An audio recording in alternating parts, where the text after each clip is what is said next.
xamante ni bii moom mooy rawxaan ak i mbiram rawxaan nes mën koy def ba mën koo yëkkati mu jëriñ li nga xamante ni moom mooy doomu aadama yi ñu daal di waxtaane woon suñu tomb passé rawxaan ak julli nii ni muy def rawxaan ngir mu mën a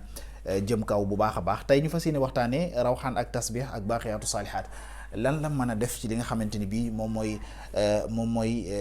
mooy jullit bi wala naka la mën a yëkkatee rawxaanu jullit bi ba mu dem ci kaw ndax ci fàttaliku bu dee yow mi nga xam ne yaa ngi doog a toppandi tey waxtaan bi nga xam ne defoon nañ ko keroog mu jëm ci rawxaan xaj na bu dee bii mooy sa première fois nga doog a ñu découvrir mën nga dem seetaanaat suñu waxtaan bu njëkk bi ndax suite logique lay doon suñu waxtaan bi nga xam ne sëñ Babacar andi woon na fi waxtaan yu bari